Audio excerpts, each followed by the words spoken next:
Hello，大家好啊！歡迎大家嚟到 Best Match 不專業開箱。今期呢，就係呢一個1月尾嘅特攝動漫玩具情報啦。哇！今期呢一個玩具情報內容呢，極度之豐富啊！即係我見月頭月中呢 Bandai 都冇乜點樣出新商品呢，我仲唞一啖氣添，我心諗，唉，今個月終於可以慳翻啲啦。估唔到嚟到月尾啊，哇！Bandai 即刻發力啊，一下子推出咗至少有2、3樣嘢，我諗大家都要訂要買㗎啦。不得了，真係荷包有傷啊！真係係啦，咁所以大家咧都可以都係嗰句啦，好好咁期待一下今期嘅玩具情報啦。咁啊，前言就講咗呢度先啦。咁啊，要講下啲題外話嘅就係，唔知道大家買咗隻真骨雕天帝同埋真骨雕肥迪加未呢？老實講，呢兩隻嘢我都好想買嘅，但係到而家都未買到啊。咁真骨雕天帝大家都知咩事啦，話呢隻嘢真係黐孖筋嘅，炒到上成1200、1300蚊喎。咁但係當然啦，呢隻嘢上期都講咗啦，佢嘅做工啲 QC 呢就真係不敢恭維嘅。咁呢隻嘢相信大家之後都發覺都知咩料㗎，都冇乜人買㗎啦。隻嘢呢根本上可以話有價冇市啊，基本上都個價係有好多嘅，即係 set 到好高嘅，好多人嘅，但係冇人去買啊。咁所以呢隻嘢而家個跌價都跌得好誇張㗎。之前講緊嘅上期同大家講嘅時候係1200、1300蚊，但係去到而家呢，你900蚊都已經有交易㗎啦。因為呢隻嘢好坦白講，真係唔值過千蚊啊。其實900蚊我個人覺得都有啲比貴咗㗎啦，因為佢啲 QC 同埋佢嘅上色做工呢，就真係比較普普通通嘅，係啦。咁所以呢隻嘢呢，我自己就仲未入手嘅，再觀望下先啦。唔急玩嘅，始終隻嘢上色搞到咁嘅樣，真係即係你話我唱淡佢都係咁話㗎啦。咁啊，另外肥迪加就到而家為止都冇乜點樣派貨咯，所以呢隻嘢就都係嗰句啦，再等下先啦。咁啊，唔知道大家又入咗手未呢？你又覺得呢兩隻真骨雕點樣呢？咁如果你有買到嘅，或者你係未買到，或者有啲乜嘢意見睇法嘅，都歡迎你留言一齊討論下啦。係啦，咁前言就講咗嚟呢度先啦。咁我哋而家就即刻入正題啊，開始同大家睇呢一個1月尾嘅特攝動漫玩具情報啦。咁我哋首先睇嘅待跟進情報呢，就係呢一個真骨雕蒙面超人 Black Kingstone Flash Edition 同埋呢一個影月 Flash Edition 啦。咁啊，呢暫時目前為止咧，就淨係得一張雜誌圖嘅啫。咁大家睇畫面都可以見到啦，今次嘅真骨雕 Black 同埋影月咧，佢對眼咧係有着光嘅。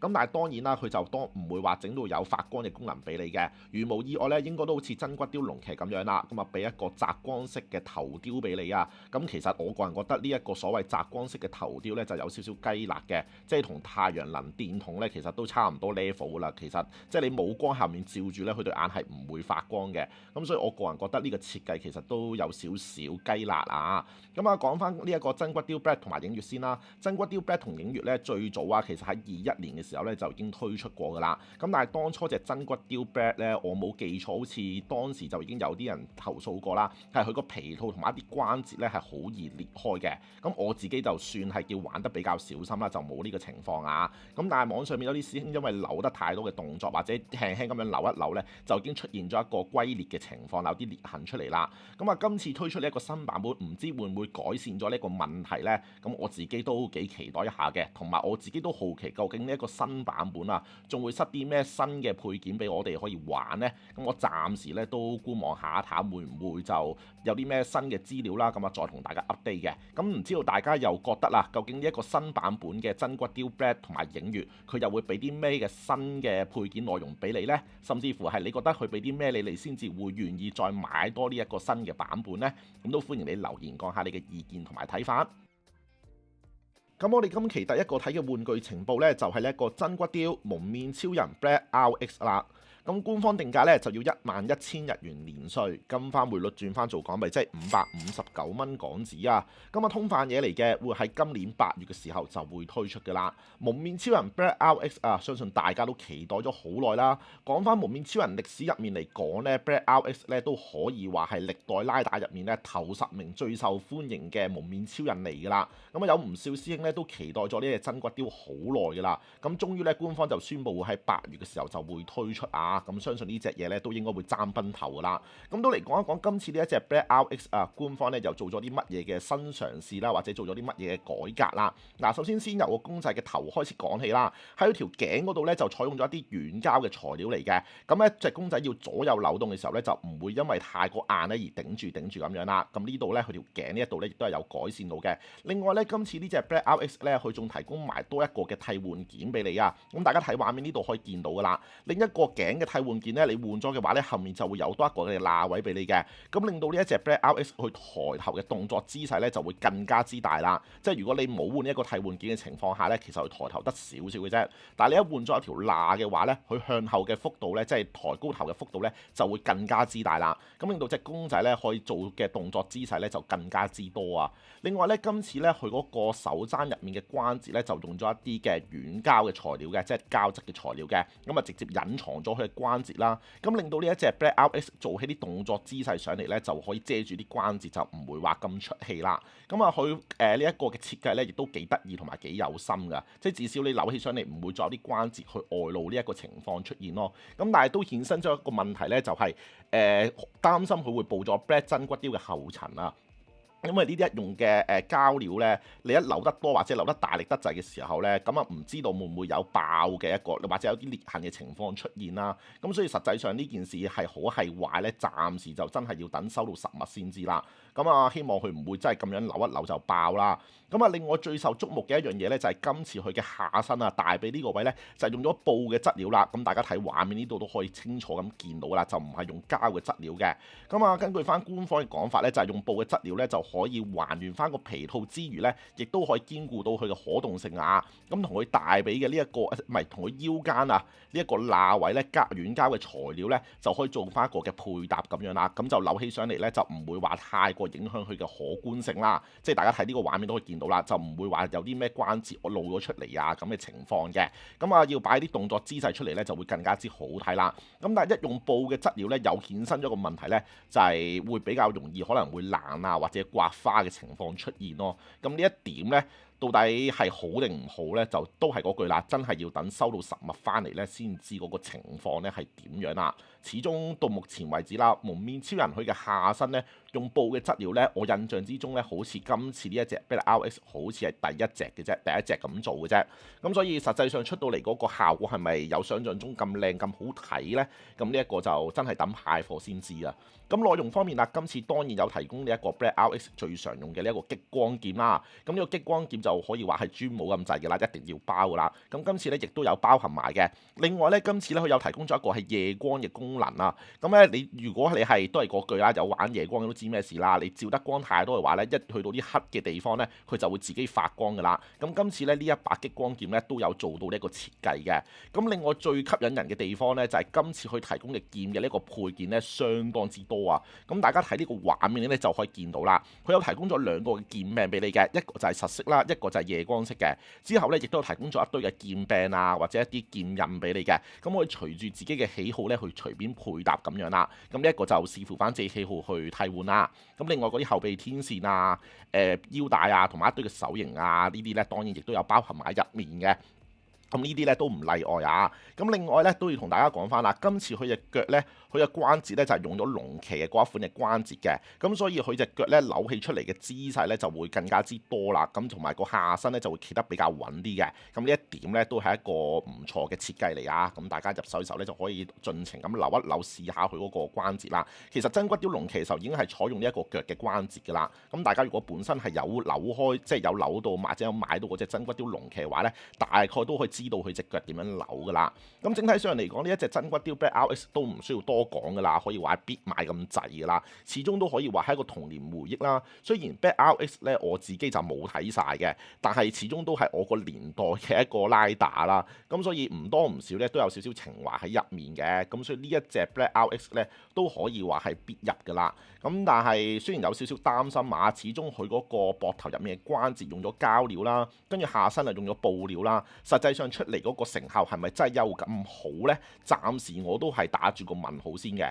咁但係都係嗰句啦，始終出到真骨雕咁冇得唔買㗎啦。咁啊攞翻隻影月出嚟做翻個配搭咧，都係幾靚仔同埋幾正嘅。咁啊都可以話係搶眼㗎啦。咁啊唔知道大家又覺得點睇呢？對於今次換咗呢一啲膠料同埋布料，其實有個大問題呢，就係如果呢一隻真係做得唔錯嘅話呢，咁佢打後嘅真骨雕蒙面超人係咪都係要咁做呢？或者其餘原本出咗嘅蒙面超人啊，係咪全部下身都會換過啲布料再出過呢？你諗一諗啊，其實如果官方真係要咁玩嘅話呢，都幾大件事㗎。即係就好似而家推出嘅呢一個澤光式嘅頭雕咁樣啫嘛。官方換一換個版本，然之後又再加個澤光式嘅頭雕，即係就好似呢一個阿傑陀咁樣啫嘛。最近未出咗隻新版嘅真骨雕阿傑陀嘅，其實內容冇變㗎，即係加咗個陀座同埋俾多咗嗰個澤光式嘅頭雕嚟啊嘛。咁又可以再出一隻啦。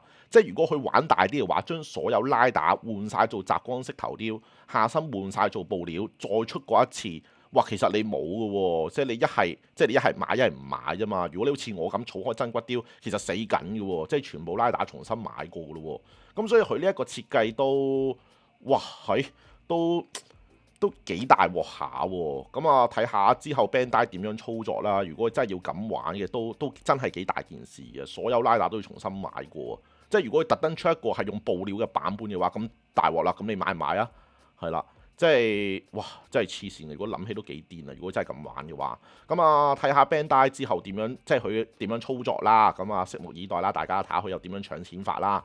咁啊，呢隻 Black RX 即係頭先都講咗咁耐，都唔需要多諗噶啦，必買噶啦。但係問題係我諗呢隻嘢都爭崩頭咯。雖然話就壞通販嘢啊，但係我諗應該都即係要訂啊，都幾難訂到。我諗都唔係好多鋪頭開訂，或者開咗訂都要第一時間都要搶，都係一個大問題啊。咁所以呢隻嘢我諗個價到時都應該都企得都幾硬，同埋升得都幾貴噶啦。咁所以就係祝大家好運啦，希望大家可以買到啦。咁啊，到時如果好彩我自己買到嘅話呢，咁到時8月再同大家開箱分享啦，係啦。咁啊，唔知道你又點睇今次呢一隻 Black RX 呢？咁都歡迎你留言分享一下你嘅意見同埋睇法。之後我哋第二個睇嘅玩具情報呢，就係呢一個真骨雕超人迪迦複合型30週年紀念版啦。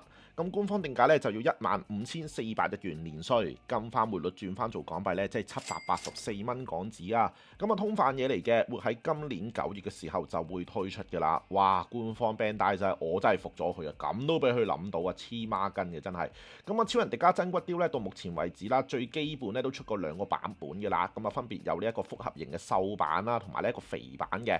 而最早期推出嘅呢個瘦版迪迦啦，亦都出咗2個版本嘅，一個係初版啦，一個係再版嘅。因為當初一開始有買到呢一個真骨雕超人迪迦嘅師兄咧，都知道咩事啦，就係最早期啊初版瘦版本嘅超人迪迦咧，一啱啱推出嘅時候咧，有一個好勁嘅問題就係佢會出現爆皮套嘅情況啦。咁啊，雖然官方之後出咗再版有改善到啊，咁但係個初版爆皮套咧，真係俾人一個好大嘅陰影嘅。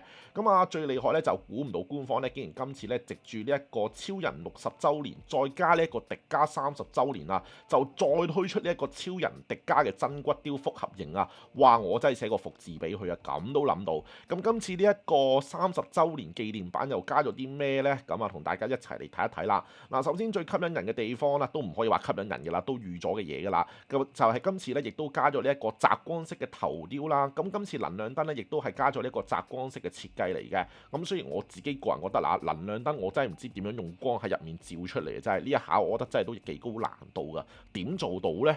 即係你本身個隻眼嗰度都算係叫頭頂可能有個窿位俾你，可能用光線照落去啊。咁但係能量燈呢度又點樣喺入面嗰度照出嚟呢？可以做到發光呢一個功能呢？我暫時真係黑人問號啦，都有啲好奇嘅。即係除非你自己係改良到可以喺入面加盞燈入去嗰度做到發光嘅功能啦。如果唔係，基本上你唔自己改良或者塞粒發光燈入去嘅話呢，其實你都幾難做到個深厚能量燈會發光嘅呢一個效果啊。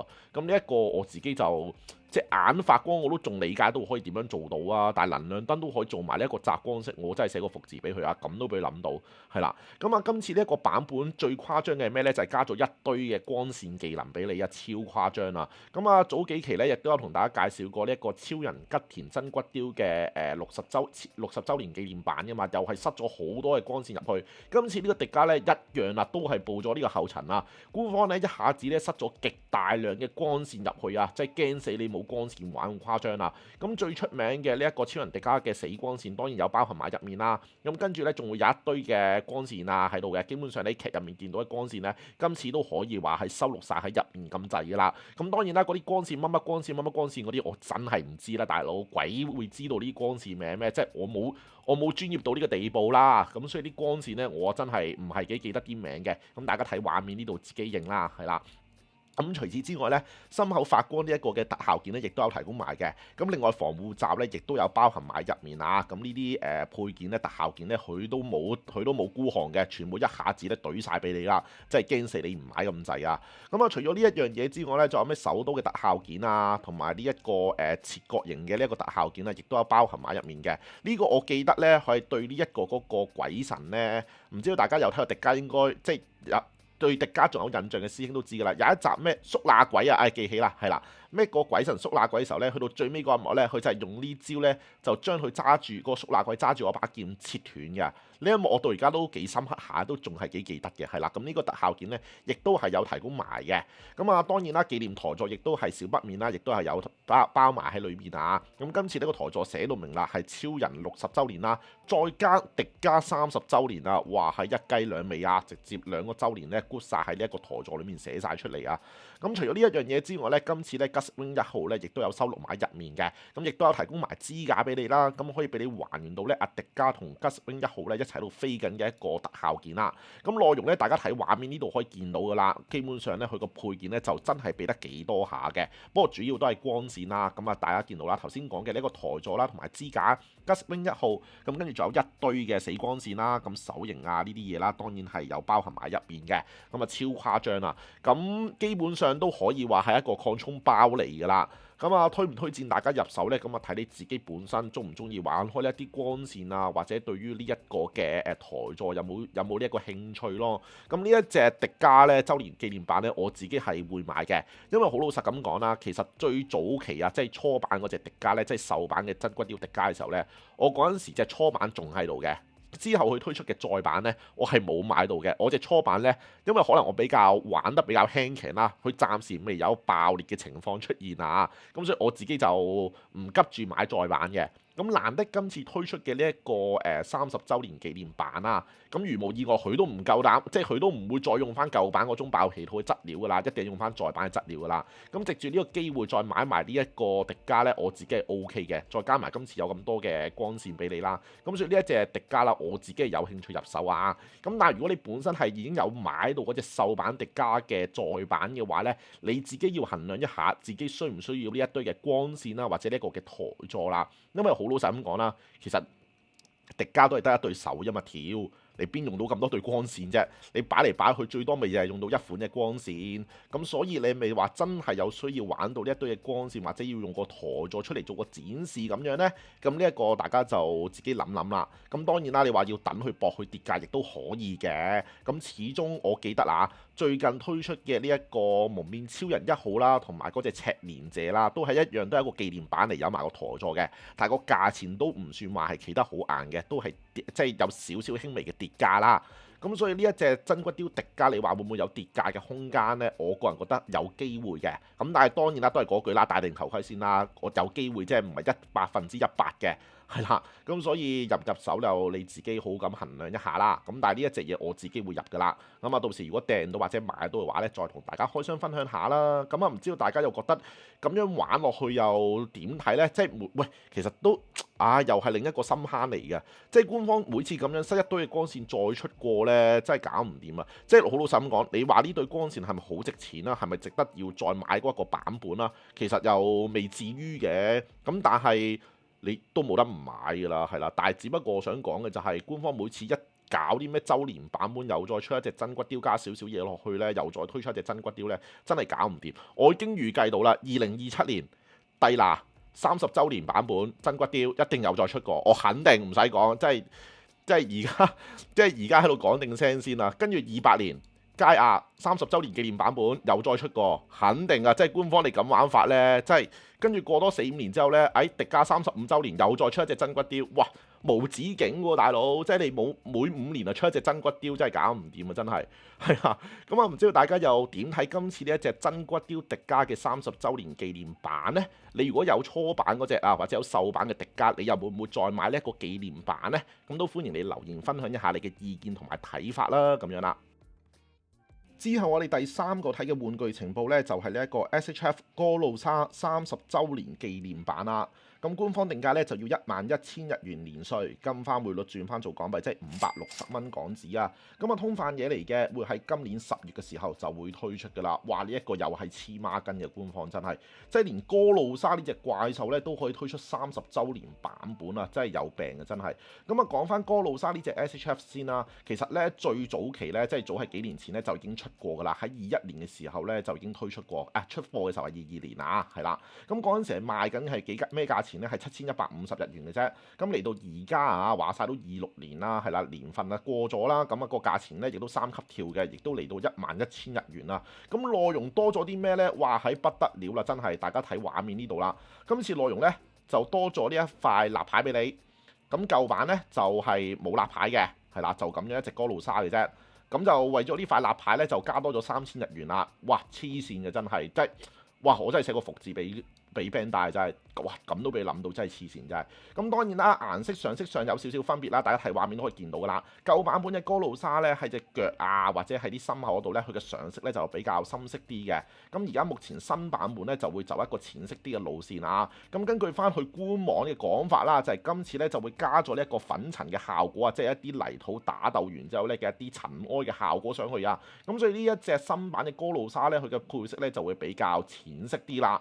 哇！呢一個真係服字俾佢啊，真係哇！你不如加個黃分色落去版本，即係超，即係任你吹啫嘛，咩色咩色咁樣，即係我覺得好鬼嘥氣嘅真係。點解我會咁嬲呢？事源係因為當初咧舊版哥路莎出嘅時候咧，我自己係有買到㗎頂，因為本身咧其實怪獸嘅 SHF 咧，我自己就真係唔係買開嘅。因為我自己就唔係話特別好中意儲怪獸嘅 SHF 啦，咁當初啊我自己都係因為中意迪迦，而哥路莎亦都係身為迪迦入面啊第一隻登場嘅怪獸啦，咁所以我自己先至有興趣會入手啫嘛。咁當然啦，嗰盒嘢如果有買到嘅師兄都知道啦，都幾大盒下㗎大佬，係啦。咁但係買完之後我自己唔係話特別好中意咯，咁但係都算啦，都叫買咗啦。咁啊估唔到過咗4-5年之後，佢竟然又再出一個30週年版本，頂你！咁我早知當初就唔買舊版本啦。咁出新版本都唔係啲咩大事嚟嘅，都預咗㗎啦，即係都唔意外嘅事嚟㗎啦。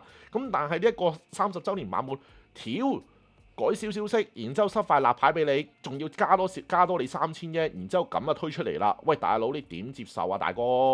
真係你都塞多啲配件啦，你都塞啲咩光線特效件啊，去額頭未識射光線嘅。喂，你都整翻個特效件出嚟啊，大佬！連呢啲嘢都冇，真係。我真係寫個服字俾佢喎，喂，你點入手啊？所以呢隻嘢就我個人私心就唔推薦大家入手咯。你真係等佢跌價跌到3-4嚿水，你先再買都未遲啦。你話560蚊買翻嚟就真係唔太值。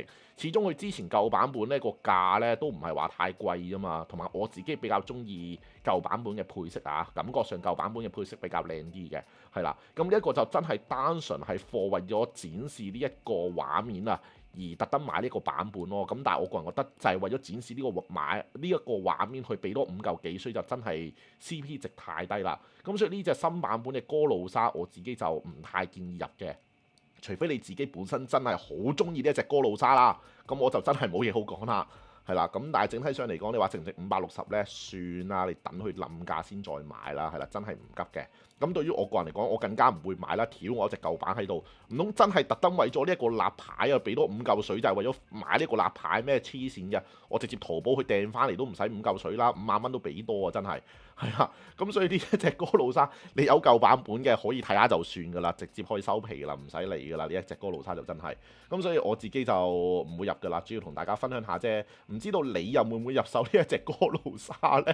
有冇師兄係有買過舊版本嗰隻哥路莎㗎？呢隻哥路莎仲喺唔喺度啊？定係已經掉咗㗎啦？係啦，都歡迎你留言啦，都係嗰句啦，留言分享下你嘅意見同埋睇法，我哋一齊嚟傾下偈啦。接住我哋第4個睇嘅玩具情報呢，就係呢一個 SHF 龍珠 SHF Collection 孫悟空冒險的彼方套裝啦。咁啊，官方定價咧就要13,200日元年稅，金花匯率轉翻做港幣即係672蚊港紙啊！咁啊，限定商品嘢嚟嘅，會喺今年10月嘅時候就會推出噶啦。咁今次呢隻 SHF 孫悟空咧就唔係佢平時着開嗰件衫啦，反而咧佢着呢一件衫咧就都有來頭嘅。咁先同大家講一講呢件商品咧係點樣走出嚟啦。咁呢一個咧就係為咗慶祝 SHF 龍珠嘅產品咧推出超過咗200款咧，就 SHF 系列咧就同呢一個 V Jump 咧就聯名一齊推出嘅一個合作企劃嘅一件產品嚟嘅。咁啊呢一個造型就喺邊度走出嚟呢？根據翻資料記錄咧，就係作者廖三明先生咧，就係喺1989年嘅時候啊，喺 Jump 第23期宣傳口號大獎賽入面咧，特別設計出嚟嘅一個造型嚟嘅。哇，係真係唔查資料咧，我都唔知啊。咁當初嘅原畫咧就係咁樣啦。咁相信有睇開龍珠或者對龍珠有一定了解嘅師兄都知道啦。龍珠最早期嘅或者叫原身啦，最早期嘅初型咧，其實就係以呢一個《西遊記》係做一個原型嘅。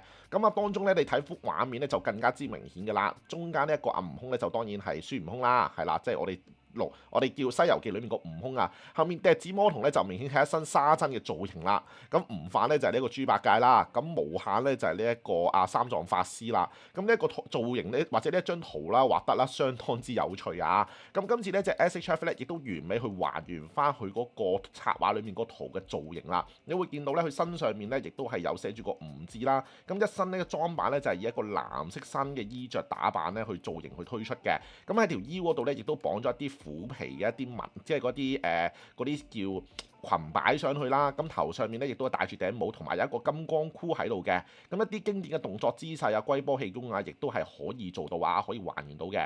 咁另外呢一支如意棒咧，亦都係有提供埋俾你嘅。咁所以咧，俾你好完美咁還原翻好似《西遊記》入面嘅孫悟空咁樣啦。咁啊，唔知道頭先嗰幅畫入面啊，阿笛子魔童啊，同埋悟飯，仲有無限，到底呢三個會唔會推出埋 SHF 咧？如果都推出埋 SHF 咧，咁都幾正幾過癮㗎。咁啊，講翻今次呢隻 SHF 先啦。咁啊，內容方面咧都幾豐富㗎，替換面上呢啲當然一定有啦。咁另外咧，佢個裙擺同埋佢嗰個笠住嘅呢一個衫嘅領咧，呢一個位咧，亦都係有替換件俾你去替換嘅。咁啊，視乎翻自己喜好需要去替換啦。手臂啊，同埋呢一啲手型啊，亦都係有包含埋入面啊。咁佢呢一個翹手嘅手型咧，亦都係有提供埋俾你嘅，好似比達咁樣啦，直接手臂呢度裝上去咧，咁啊搞掂啦。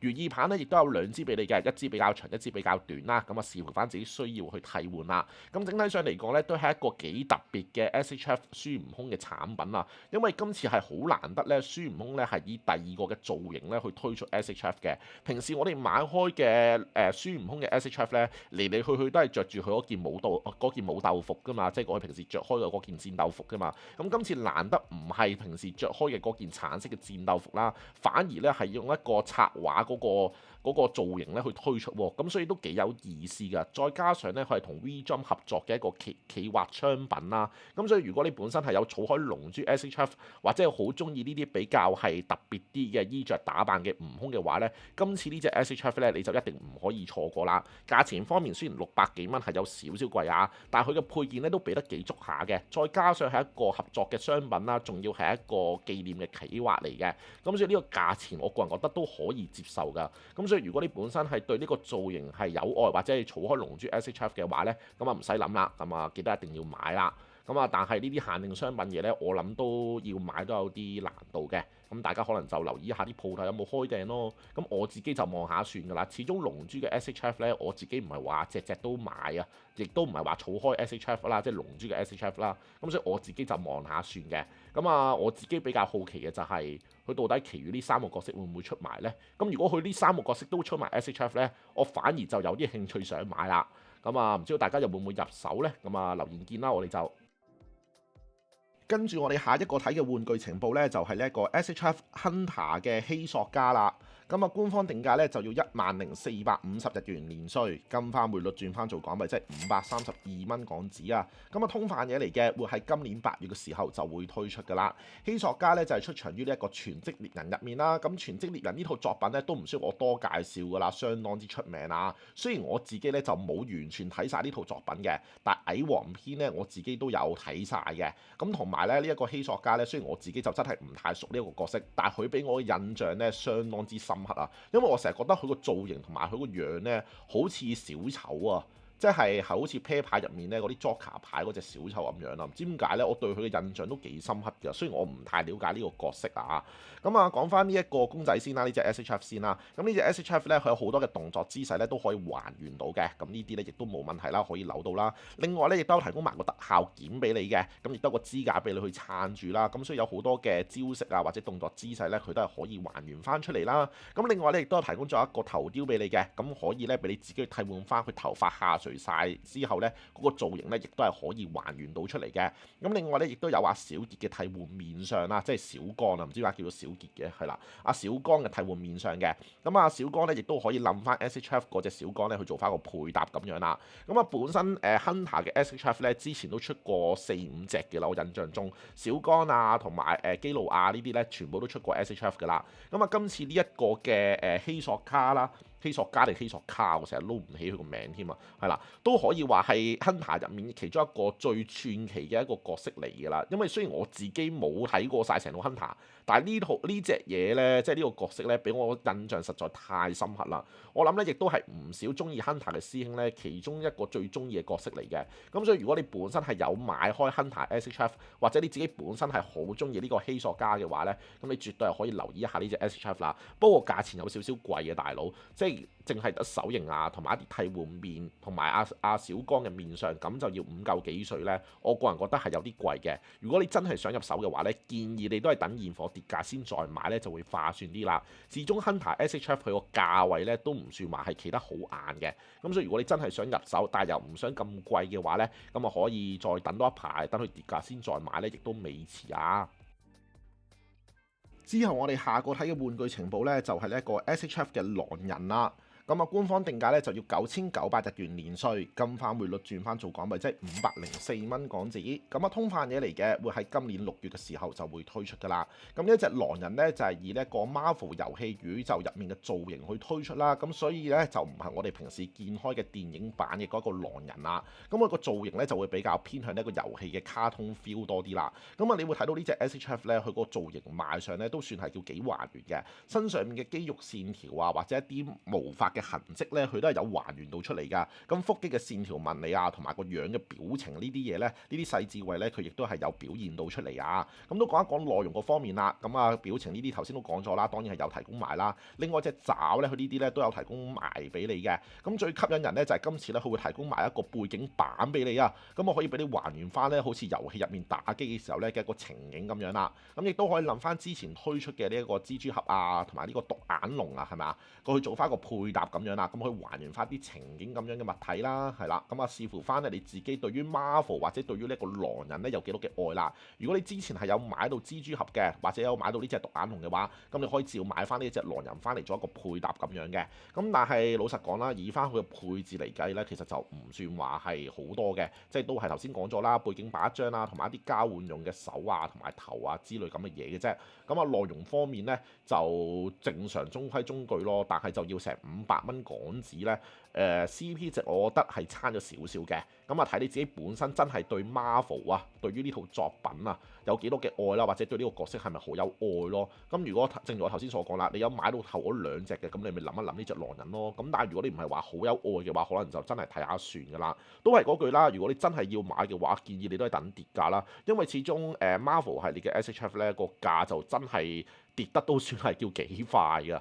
咁所以你真係唔係話好急住玩嘅話呢，咁啊等佢慢慢跌價先再買咯，係啦，呢啲嘢唔急嘅，反正玩具嘅嘢唔需要話特別急住買嘅，你又唔好似我咁要開箱，係啦，咁所以呢一個就睇你自己本身中唔中意呢一個角色啦，或者中唔中意呢啲 Marvel 嘅英雄咁樣啦，咁我自己就興趣不太大嘅，如果係電影版呢，我都仲會有啲興趣，咁但係遊戲版呢，我自己就唔太吸引，因為我都冇玩過呢隻 game 啊，咁所以我自己就望下算㗎啦。咁啊，唔知道大家又會唔會入手呢？咁啊，留言見啦，我哋就嚟到第7個同大家睇嘅玩具情報呢，就係呢一個雲 Effect 嘅 SHF 專用紅色爆炸特效件啦。咁官方定價咧就要3300日元年稅，金換匯率轉翻做港幣，即係168蚊港紙啊！咁啊，通販嘢嚟嘅，會喺今年8月嘅時候就會推出噶啦。咁啊，雲 Effect 咧平時都出開一啲特效件噶啦，咁之前又曾經出過一啲咩煙霧啊，或者係一啲旋風啊咁嘅物體啦。咁今次又推出呢一個紅色嘅爆炸特效件俾你啊！咁可以俾你還原翻好似嗰啲拉打咁樣啦，用完必殺技手喺入面爆炸嘅一啲情景啊、動作姿勢咁樣啦。唔知點解呢個姿勢咧，我第一時間諗到嘅就係卡普陀啊，即係阿甲鬥王咧，平時好中意踢完招飛佢之後，咪企喺後面舉起隻手做過佢個標準姿勢喺度裝 B 噶嘛。咁今次呢個爆炸件咧，我個人覺得最適合嘅就一定係卡普陀啦，唔知點解係啦。咁另外呢三個特效件咧，亦都可以分拆出嚟嘅，做三個唔同嘅爆炸特效件咧，亦都冇問題嘅。咁你亦都可以組合埋一齊啦，去做一個大嘅爆炸特效咧，亦都係可以啊。咁呢一個就真係睇你自己本身會唔會 show 出嚟咯，去做展示咯。因為都係嗰句啦，其實香港最主要嘅問題咩啊？就係冇位啊嘛。問題係即係我諗大家可能買到咁多隻 SHF 翻去，但係實際上真係 show 出嚟嘅可以擺到出嚟做展示嘅SHF 咧，可能就真係唔多嘅。咁所以變咗你買個特效件翻去，係咪真係有足夠嘅空間可以做到呢一個展示嘅效果呢？咁呢一個就真係大家自己諗啦。因為以我個人嚟計啦，我自己其實買完啲 SHF 真骨雕咧，長期都係份盒嘅咋。咁所以對於呢個特效件咧，除非你本身屋企係夠空間可以做到展示嘅效果，咁你就真係可以諗一諗嘅。咁但係如果你本身其實都係好似我咁樣買完翻嚟玩完扭兩扭之後都係瞓喺盒入面居多嘅話呢，其實你買個特效件翻嚟冇意思嘅，即係因為你都冇地方 show 出嚟啊嘛。咁你有冇特效件其實咪一鬼樣係咪先？咁所以呢一個就除非你本身屋企係真係夠空間可以做到展示呢一個作用啦，咁你就真係可以諗一諗。咁但係如果你本身屋企係已經冇位可以 show 出嚟做展示嘅話呢，呢啲咁嘅特效件呢都係睇下算㗎啦。你買翻嚟呢都係得個擺字㗎啦。接住落嚟，我哋下一個睇嘅玩具情報呢，就係由 Square Enix 推出嘅 Structural Arts FF7 嘅 Cloud 啦。咁啊，官方定價咧就要8800日元連稅，金花匯率轉翻做港幣咧，即係447蚊港紙啊！公仔咧全高就163mm 啦，就會喺今年2月14號嘅時候咧就會發售噶啦。咁大家有興趣可以留意一下啦。咁我自己個人覺得咧，呢個 Structural Arts 咧其實可以話係 Pay Arts 改嘅一個弱化版啦，因為佢隻公仔咧就比較細啲嘅，就係得16cm 高嘅啫。咁啊，今次推出呢一個 Cloud 咧都唔需要我多介紹啦。FF7 入面啊，或者可以話 FF 歷代裏面啦，其中一個最受歡迎嘅一個人氣角色嚟嘅。咁今次咧，佢就會以97年代 PS 版本嘅時候嗰個造型去推出啦。咁所以你會見到咧，佢個樣或者佢個面孔咧都係比較三尖八角嘅，就唔係而家我哋新式啲見到嘅一個好靚仔嘅樣咁樣啦。咁但係見到呢啲比較舊版本嘅樣咧，反而就仲會有少少嘅，即係有少少嘅。點講好呢？個情懷啊，係啦。咁內容方面呢，今次亦都有提供咗佢嗰把巨型嗰把配件俾你啦。咁另外會有一堆嘅手型嘅。咁隻公仔呢，亦都提供咗一啲嘅關節。咁所以呢，好多嘅動作姿勢呢，佢都係可以扭到啊。把大劍呢，亦都一樣啦，可以孭喺自己嘅背脊後面嘅。咁要攞上手呢，亦都係冇問題。上面呢，一啲嘅痕跡啦，或者一啲嘅紋理啦，佢都係有做到嘅。咁卡個樣呢，都還原得都幾好㗎，即係望上去都叫靚靚仔仔啦。咁啊，至少呢，佢個價錢呢，都唔算話係好貴㗎，即係大家都知啦，佢個 Pay Arts 改啊，或者 Pay Arts 真系列咧，喐啲就過千蚊咧，就真係搞唔掂嘅。咁今次呢一個系列咧就比較平啲啦，400幾蚊咧就已經有交易啦。咁啊平平地買隻翻嚟扭下咧，亦都係幾正嘅選擇嚟嘅。望上去嘅關節咧，同我哋平時玩開嘅 SHF 咧都差唔多噶啦，都係膊頭啊、手腕、手臂啊、同埋大臂啊呢啲或者腹部呢啲咧都有關節俾你可以做到扭動嘅一啲效果嘅。咁所以整體上嚟講咧，你當係另一個版本嘅 SHF 咁玩咧就差唔多噶啦，咁但係可惜嘅就係佢冇提供埋支架啦，因為佢啲動作咧，如果係有個支架撐住咧，就會做得靚仔啲同埋好啲嘅，係啦。咁啊，整體上嚟講就睇你自己本身啊對 Cloud 啦，或者對 FF7 呢一個系列咧有幾多嘅愛啦。咁始終佢就頭先都講咗啦，個價錢比較平啲啦，至少接受程度咧就冇 Pay Arts 系列咧咁誇張嘅，即係都叫易啲接受到嘅。咁所以如果你本身係好中意 FF7 嘅，中意 Cloud 嘅師兄咧，可以認真咁諗一諗啦。咁16cm 又唔係好高嘅啫，細細隻買翻嚟扭下或者擺下咧，都係唔錯嘅選擇嚟嘅。價錢亦都唔使過千蚊啦，400幾蚊就已經有交易。咁所以如果你有愛嘅話咧，就可以諗一諗啦。咁但係私心嗰句啦，我個人覺得咧，400幾蚊雖然講就講話叫平嘅啫，即係唔係話好貴啦。但係如果佢可以俾多啲嘅配件或者特效件咧，就會好好多啦。咁啊，唔知道大家又點睇呢一隻 Cloud 咧？咁啊，留言分享一下你嘅睇法。之後我哋下一個睇嘅玩具情報咧，亦都係由 Square Enix 推出嘅 Structural Arts FF7 嘅石菲羅斯啦。咁啊，官方定價咧都係要8800日元年稅嘅，跟翻匯率轉翻做港幣，即係447蚊港紙啦。咁公仔咧就比都差唔多高噶啦，全高咧就165mm嘅，咁就會喺今年5月30號嘅時候就會推出噶啦。咁啊，出得 Cloud 咧又點會少咗佢嘅死對頭啊？呢一個石飛羅斯啊。咁今次呢個石飛羅斯咧同樣都係以翻一個97年嘅 Q 版嘅造型去推出嘅。咁內容方面咧亦都有提供咗2個嘅替換面相俾你啦，咁可以視乎翻自己喜好去替換啦。咁武器同埋手型咧，呢啲基本配置咧都包含埋喺入面嘅。咁阿石飛羅斯佢把愛刀啊，正宗咧呢一把咁長嘅長刀咧，亦都係有提供埋啊。咁啊，同頭先嗰隻 Cloud 一樣啦，佢上面咧身上面嘅一啲嘅摺痕紋理咧，佢呢一隻公仔身上面咧，佢都係有做到嘅。咁攞雙手咧就可以還原翻啦，喺97年嘅時候 PS 畫面嘅時候嘅一啲動作姿勢啊，或者一啲造型咧，佢都係可以扭到嘅。咁如果你係打算買頭先嗰隻 Cloud 嘅話咧，咁呢隻石飛羅斯咧，我諗你都唔可以錯過啦。始終咧，你買得一隻翻嚟齋擺咧，就有少少悶嘅。如果你可以買埋呢一隻石飛羅斯咧，兩個做翻一啲對冚啊，或者啲喺度打緊嘅動作姿勢都還原翻咧，咁我諗出嚟個效果咧就一定靚過一個人企度咁樣啦。咁所以如果你係有興趣啊買頭先嗰隻 Cloud 嘅話咧，極度推薦你買埋呢一隻石飛羅斯啦。始終一隻都係447蚊啫嘛，即係你兩隻買齊嘅話，其實1000蚊都唔使啊，直接就有一對嘅公仔可以攞出嚟玩啊，或者扭咁樣啦。咁所以如果你對 FF7 係超有愛嘅，亦都係好中意97年版本啊，即係呢啲比較 Q 版本嘅畫風嘅話咧，咁啊你都可以認真諗一諗嘅，因為難得今次 Square Enix 推出，而且個價又唔係話好貴啦。咁所以如果你真係好有愛嘅話咧，就可以諗一諗啦。我自己都有啲興趣想入手嘅，咁但係 Cloud 我又未去到話係 FF 系列入面最中意嘅角色啦。如果真係要講 FF 系列我入面最中意嘅角色咧，應該就係 Just 啦，即係 FF7 嘅前傳啦 Just 啦，我係最中意呢一個嘅。其次就係呢一個阿王子啊，嗰個死啦，係咪15啊？15定14定14定15啊？15啊，好似係15嗰個 Notice 啊，嗰個王子啦，我都中意嘅。另外雷光姐啦，係啦，雷光姐呢一個角色簡直超正啊，真係我又好中意嘅。如果可以出雷光姐啊，或者係 Just 嘅話咧，對我嚟講可以話必買咁滯噶啦。其實都唔使啦，佢出個 Tifa 啊，或者出個邊個愛麗絲啊，基本上都已經大把人埋單嘅啦，應該都好多人買嘅啦。啲女角嘅話係啦，咁所以就希望呢個系列繼續出落去啦。始終個價錢平啲啦，即係叫比較親民啦。咁 FF 系列始終都可以話家傳戶曉嘅一個系列嚟嘅。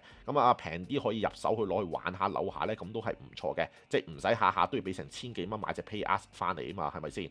咁所以就如果對 FF7 有愛嘅話咧，就可以諗一諗佢啦。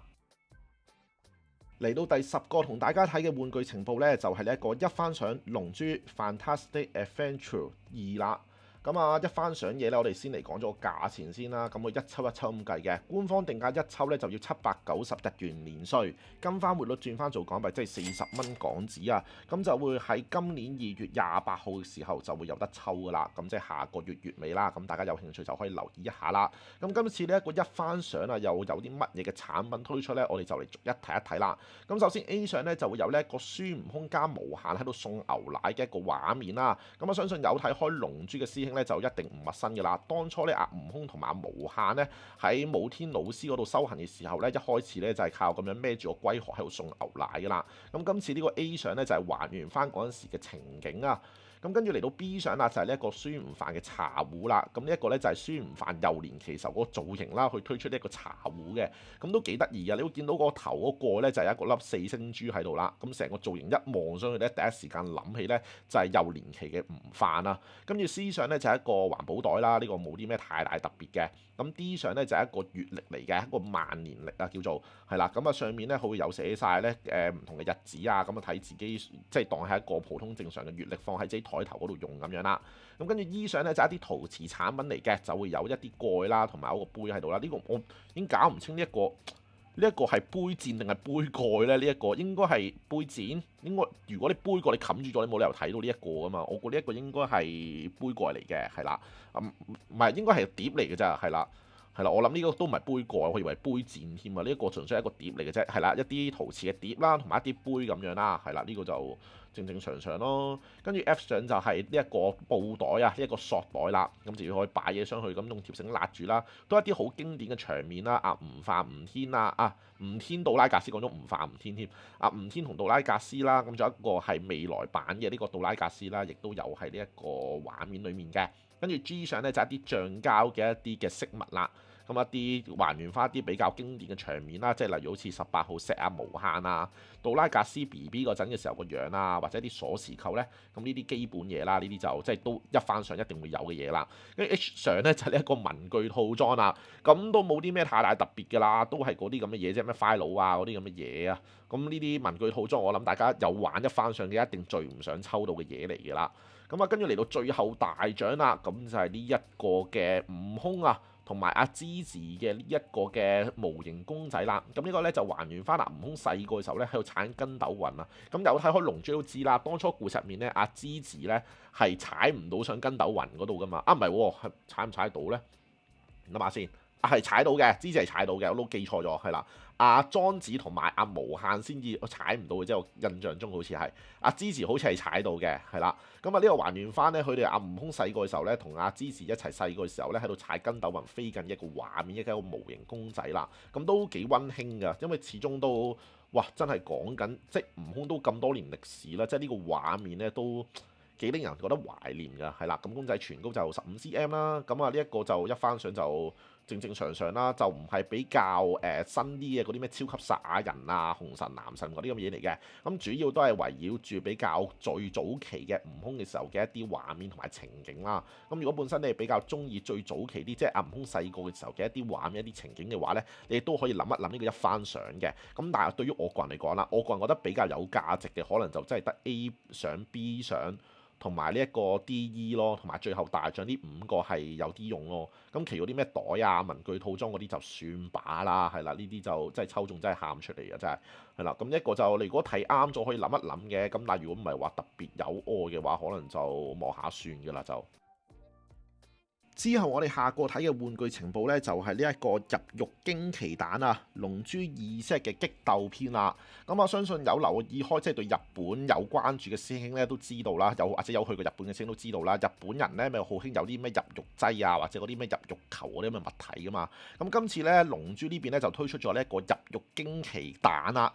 咁呢一個係點樣用呢？其實就同我哋平時認知中嘅呢一個入獄球一樣啦。咁直接呢喺嗰個浴缸嗰度呢，斟滿熱水呢，你抌粒入獄球落去咧，佢就會開始慢慢咁樣溶噶啦。咁呢一個咧，佢係用咗橙色嘅造型去推出嘅，因為模型翻即係模擬翻龍珠咁嘅造型啦。咁啊，據聞咧，好似揼咗落去之後咧，佢會有個橙味咧走咗出嚟嘅，而且咧裡面咧仲會有隻公仔咧，亦都係送埋俾你嘅。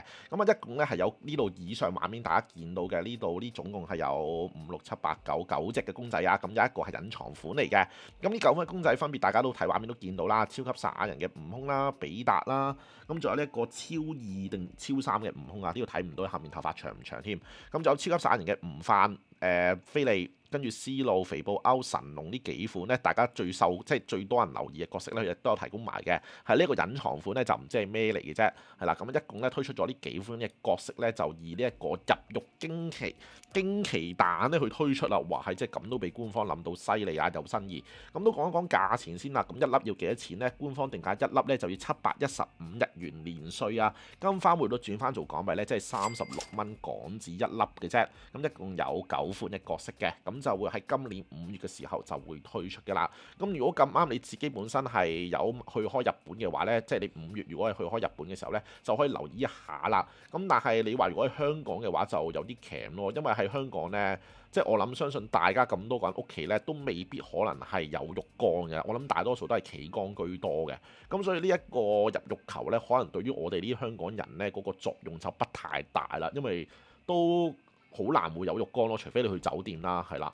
咁所以就如果你係到時去開日本嘅，都可以試下買粒翻嚟玩下咁樣嘅。咁但係如果實際上你嚟到翻到嚟香港嘅話咧，就個用途就比較少啦。咁啊，唔知道大家又覺得呢一個入獄驚奇蛋啊，又夠唔夠驚奇呢？係啦，咁都歡迎你留言分享一下你嘅意見，或者你中意邊一款角色，你都可以留言分享一下嘅。